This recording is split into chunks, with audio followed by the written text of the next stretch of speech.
L'œil de l'expert, l'entretien en direct avec un expert reconnu dans son domaine. C'est en compagnie ce soir du docteur Jean-Michel Le Serre. Bonsoir. Bonsoir Michel. Nutritionniste, endocrinologue, expert des maladies métaboliques, ancien chef du service nutrition de l'Institut Pasteur. On reviendra tout à l'heure dans quelques minutes sur l'actualité parce que hier à la télévision, le président de la République a parlé de nutrition.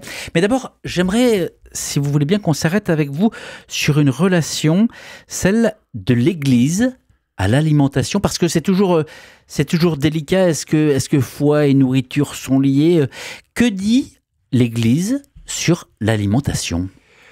L'Église a un discours sur l'alimentation qui n'est pas toujours très audible. Il a été assez bien pendant que le pape François était aux commandes de l'Église. Pour le pape François, l'alimentation avait plusieurs traits qui étaient essentiels. D'abord, celui du partage. Et on l'entend quand il dit, par exemple, dans un de ses ouvrages, « J'aime m'asseoir à la table des pauvres car ils servent leur nourriture et partagent leur cœur. » Donc la notion de partage est extrêmement importante et il continuait parfois à l'inverse, ceux qui possèdent davantage ne partagent que leur nourriture. Ça, c'est la page 196 de La joie de manger. Oui, merci beaucoup Michel. Donc le partage est un élément important. Un autre point qui revient très souvent dans la bouche du pape, c'est celui de la sobriété, qui est une vertu tout à fait biblique, si je puis dire, et qui est appliquée de façon merveilleuse dans les monastères. Hein. C'est pas ne pas manger, c'est pas la tristesse, c'est ne pas manger plus que ce qui est nécessaire, une certaine frugalité. Ça aussi, c'est un élément qui est majeur. Et puis peut-être aussi, ce qu'on peut reprocher à l'Église, c'est pendant longtemps de ne pas avoir tellement admis la notion de plaisir autour du repas. Or, elle est bonne. Cette notion de plaisir, le plaisir est bon, il est fait par le Créateur, et il nous est donné pour qu'on soit poussé à manger avec plaisir et avec les autres. Et donc aujourd'hui, il n'y a plus tellement d'ambiguïté sur cette question-là. Enfin, il y a une dernière notion qu'on retrouve dans l'enseignement de l'Église, c'est le respect de la nature, le respect des animaux, le respect de la création tout court, ce qui ne suppose pas pour autant de ne pas utiliser les animaux pour le service de l'homme, mais sans les exploiter et sans cruauté.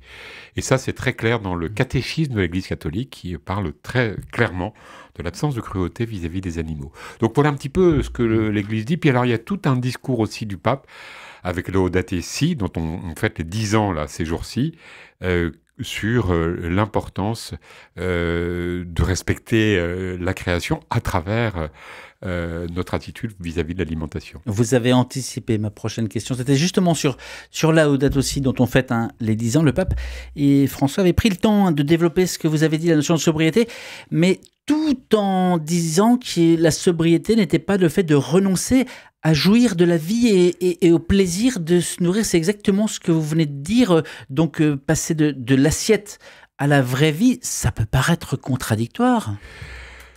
Oui, mais bon, notre humanité, elle est complexe et elle exige aussi qu'on puisse avoir du plaisir à se faire du bien avec d'autres pendant un certain temps à table, parce que ces moments partagés de repas font partie de ce qui est vital pour ce que nous sommes fondamentalement, c'est-à-dire des êtres de relation. Mais il faut cultiver cette relation avec l'alimentation, il faut cultiver cette relation avec les autres, il faut cultiver cette relation avec l'ensemble de ce que nous sommes, et puis de la création. Et je dirais prendre soin de cette relation qui est un peu blessée, soit par des discours, soit par réellement le fait qu'on l'ait abîmée, cette création. Donc, restaurer cette relation apaisée, positive, bonne, avec des bons et des vrais aliments et avec d'autres personnes, c'est essentiel. Mais on entend souvent que c'est un luxe de pouvoir prendre soin de la création à travers une alimentation plus saine. Ce serait un luxe que certaines catégories de personnes pourraient s'offrir. Non, je pense pas. Y a quand même là quelque chose qui est accessible à tout le monde. C'est pas parce que on mange cher ou on mange avec un coût élevé qu'on a plus la capacité de soigner la qualité de ce qu'on mange. Je pense pas que ça soit incompatible. Par contre, c'est vrai que quand on est en situation de pauvreté, probablement, ces aspects-là vont parvenir au deuxième plan. Et donc la priorité reste quand même de donner à manger à tout le monde. C'est quand même une priorité majeure. Et dans un deuxième temps, effectivement, on pourra peut-être sensibiliser à ces autres aspects. C'est un peu comme, j'allais dire, dans l'évangélisation, qu'ont fait les missionnaires pendant longtemps, mais ils se sont d'abord occupés de soigner, de donner à manger, et après, éventuellement, on leur a enseigné l'amour de Dieu.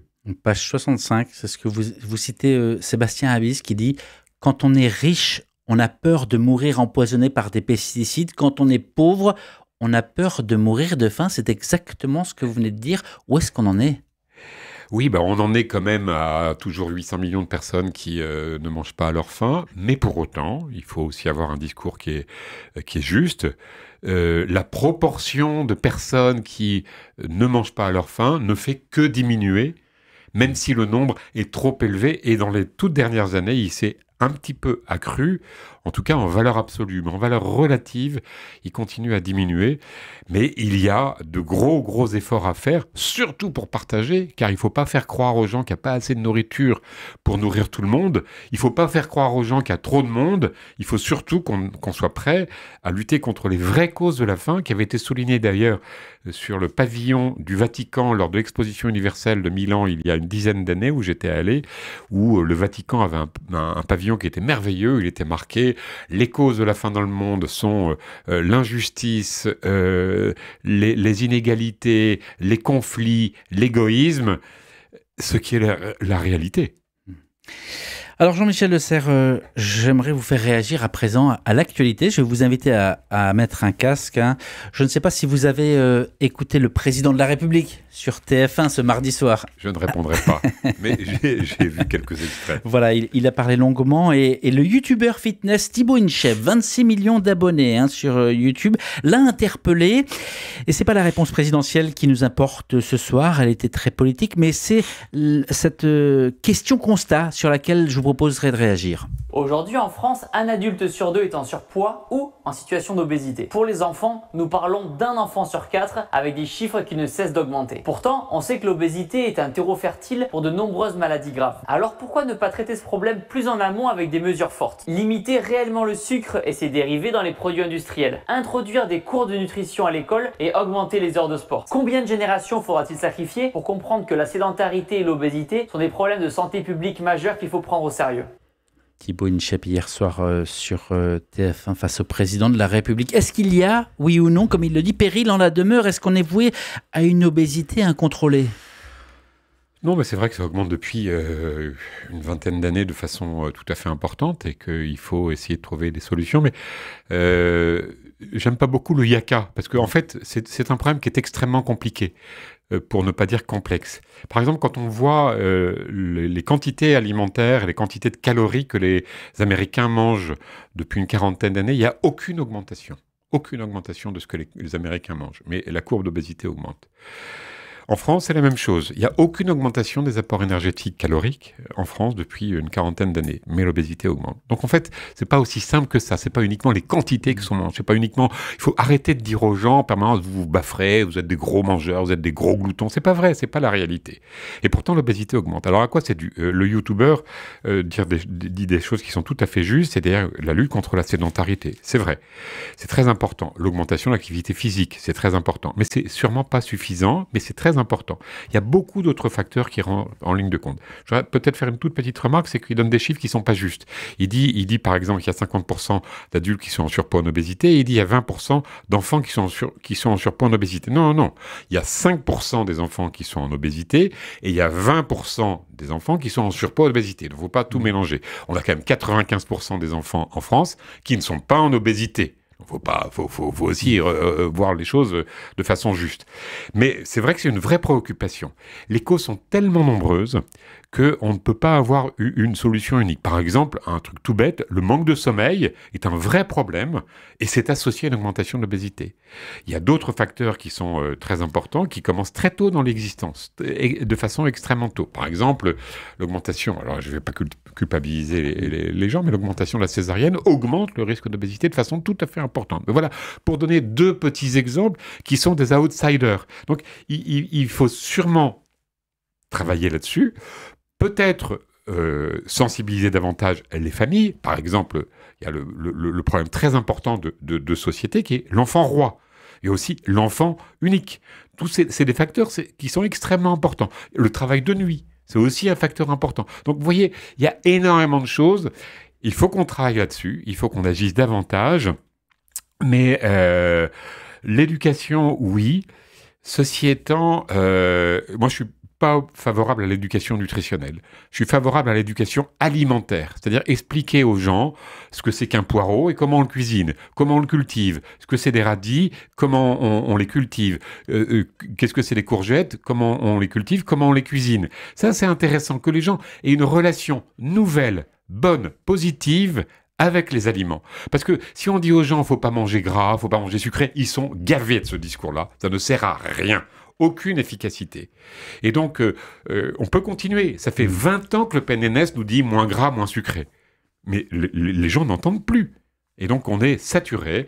Et je pense qu'il a raison, mais il faut continuer à travailler sur des nouvelles pistes. Eh bien, votre réponse est beaucoup plus claire que celle que j'ai entendue hier soir en direct. Juste pour conclure, vous venez d'évoquer un point particulier, par exemple le sommeil. Alors, il y a de nombreux parents qui s'interrogent, qui se sont laissés prendre par leur enfant roi, comme vous dites, et qui s'interrogent sur le rapport de leur enfant à la nourriture. Mais vous dites, c'est pas seulement le rapport à la nourriture. Ils aimeraient, par exemple, des astuces, des conseils, des orientations simples, applicables. Vous avez parlé du sommeil. En quoi le sommeil influe-t-il le risque de surpoids ? Oui, beaucoup, parce que d'abord, il va modifier un certain nombre d'hormones qui sont impliquées dans l'appétit, la faim, le rassasiement. Ça, c'est une première chose. Ensuite, il va diminuer l'activité. Quand on dort moins, on va être moins actif le lendemain. Ensuite, le manque de sommeil est aussi un marqueur, premièrement, d'un manque de contrôle des parents. Parce que si l'enfant se couche à minuit, c'est parce qu'il n'y a pas de contrôle. C'est aussi un marqueur d'une alimentation moins satisfaisante, parce qu'à 11h30 du soir, on ne va pas manger des poireaux, pour reprendre toujours mon exemple, on va manger autre chose.